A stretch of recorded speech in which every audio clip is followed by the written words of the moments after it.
ვერანაირი პატიმრობა, ვერანაირი ჯარიმა, ვერანაირი დარბევა ეს ჩვენზე ვერ მოახდენს იმ გავლენას, რა ჩანაფიქრით შეიძლება კონდეს ამ ქვეყნის de facto მმართველს. იმიტომ რომ რამდენჯერაც არ უნდა ჩაგვსვან ციხეში, რა ჯარიმაც არ უნდა გამოწერონ, ჩვენი ბრძოლა გაგრძელდება. მე ყველას შევახსენებ ჩვენს სლოგანს, ძალიან მარტივი, გასაგები და მკაფიო სლოგანია ბოლომდე, სულ ბოლომდე, გამარჯვებამდე. ჩვენ ვიბრძვით იმისთვის, რომ დავანგრიოთ ეს ძალადობრივი რეჟიმი და უნდა გავიმარჯვოთ. ამიტომ, როდესაც მთავარ შეკითხვაზე არის პასუხი გაცემული, ანუ რატომ ვიბრძვით, იქ შემდეგ ყოველგვარი როგორი პატიმრობა იქნება, როგორი ჯარიმა იქნება, როგორი დარბევა იქნება, ამაზე პასუხი არის გაცემული, იმიტომ რომ ჩვენ ვიცით რისთვის ვიბრძვით, ჩვენ ვიბრძვით ამ ქვეყნისთვის და როდესაც ამ ბრძოლაში ვართ, ყოველთვის ვამბობთ, რომ ბოლომდე ეს ნიშნავს, რომ გავიმარჯვებთ აუცილებლად.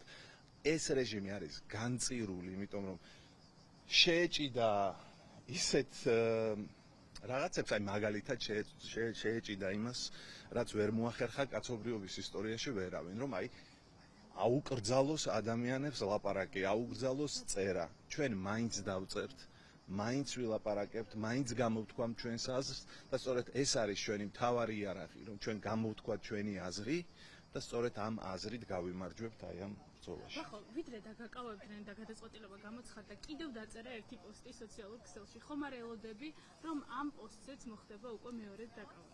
რამდენჯერაც უნდათ იმდენჯერ მოახდინონ რეაგირება. არანაირი პრობლემა ჩემთვის ეს არ არის. კიდევ დავწერ, ბევრჯერ დავწერ, იმდენჯერ დავწერ, რამდენჯერაც მომესურვება და მოდი მარტივი შეკითხვა დაუსვას თავის თავს ივანიშვილმა. აი რა მიიღო ახლა იმით, მე რომ დამაპატიმრა გარდა იმისა, რომ თავისი მარიონეტის სახელი კიდევ უფრო დამკვიდრდა ამ საზოგადოებაში. აი პაპუაშვილის თუ ნებისმიერი სხვის, რომლის შესახებაც ასევე დავწერ. აქ იმისთვის არ ვშარვა რომ გამოვიდე და რამე არ დავწერო. აქ იმისთვის ვიჯექი რომ ვწერ და ვლაპარაკობ და კიდევ დავწერ და კიდევ ვილაპარაკებ ყოველთვის. ბოლომდე სანამ არ გავიმარჯვებთ, მანამდე გაგრძელდება ჩვენი ბრძოლა და მერეც დავწერთ, ახლაც ვწერთ და წარსულშიც ამას ვაკეთებდით. ყოველთვის ეს ასე იქნება. ხო, იზოლატორში მოგინახულა იულიხა, რომელსაც უარ უთხარი სამართლებრივი პროცესის გაგრძელებაზე. აი რატომ ესეც რო გაგრძელდება? ეცერა მე მესმის არგუმენტები გასაჩივრების და ხედავ რომ ადამიანები ასაჩივრებენ და ეს სრულიად ლოგიკურია.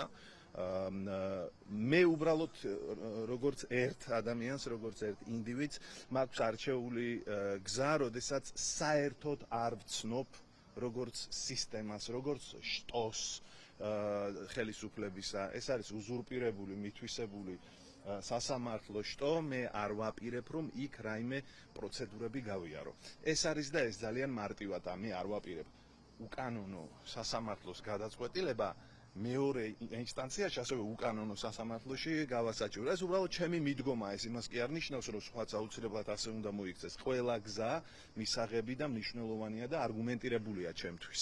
უბრალოდ მე ამ გზას ვირჩევ. მადლობა დიდი. პირველად მითხრა რომ კაი, გიორგის ჩაწერა.